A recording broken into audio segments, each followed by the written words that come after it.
there, and as usual, I'm Aaron from Let's Stay Gamers, and welcome. So today is the release day of the update for Medieval Engineers, and I thought I would check it out and see what this week is bringing to the table. And in this week it's quite exciting, we're getting this whole new Siege mode. Now, if you're wondering what Siege mode is, it puts two teams, one defending, one attacking, up against each other in a very sort of classic attack the castle sort of game mode, with the idea of destroying the king statue or defending the king statue depending which team you are on. Now, setting up Siege mode is quite easily. All you're going to have to do is go to the main menu, go to New World, Castle Siege, you'll see it on the menu there, and then from there you go to the official CS castle that has the castle on. The other map that you see there is just a base map to help you build your own sort of CS, sort of siege mode, sort of game modes. Once you've selected that, you'll be taken to the next menu where you have to add it and select OK. So once you've loaded into the Castle Siege lobby, you're presented with this sort of menu here. Now, at the top you have a number of different controls as the host. You have time limits, you have maximum number of players that you're allowed, you can change it from public to friends to private, and then you'll notice that further down we have some options for both teams to ready up. We can also join the other team if we wish, and we can actually select the amount of points that each team should get. Now you can see the points here. Now you're probably wondering what these points are actually used for. Now these are used to purchase siege weaponry. So if we go plan attack, you'll notice on the left we actually have the siege weaponry that we looked at in the last update. That comes standard and this pretty cool amount of equipment. So we've got standard catapults, we've got cargoes, and we've got beds. Now beds are very important, so we're going to add some of them, and you can see they start taking up the points out of the 1,000 that we've got on offer. So I'm just going to select a few of them in general, and once we add them we can also browse the workshop and take siege weapons from there, and I'll show you how to add them a little bit later on. But anyway, I'll show you a bit of siege gameplay. Now, I was lucky enough to get a few games in with quite a bit of teamwork. We managed to work together to load and reload a number of catapults to assault the castles. Now, there's a number of different tactics that we tried to apply.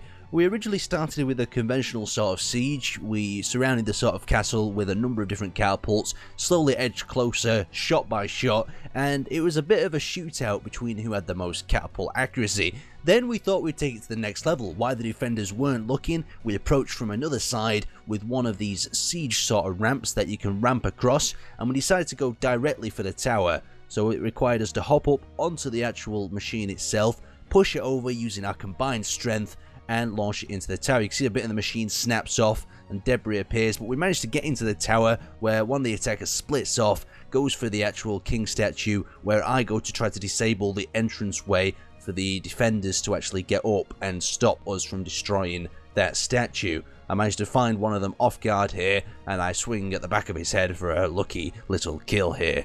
So a sneaky one there, and that defender's down. I also destroy his catapult, and we win the game. Now, as defenders, the best form of defense was attack, and by doing these quick nippy counterattacks and then screaming at your castle mates to open the doors after you destroyed a little bit of siege weaponry, you stopped them from getting the ramps towards the wall, and you also stopped many of the siege weapons from functioning. Now, another way of winning as the defenders is to eliminate their spawn points that act as little bedrooms or little beds that they place on the map. So now that you've seen a little bit of the gameplay of the siege mode, I thought I'd take you around the castle and show you exactly where everything is. So you've got two much larger catapults on both sides, so these are really there to defeat sort of siege weaponry that you're going to use to attack the castle. You've got a drawbridge located on this side, a very small and simple one that is controlled by this little rope drum up here. So if an attacker was to get inside and was to sever this rope, the bridge would actually come down and the attackers could actually get up and into the inside. So that's an interesting way of attack.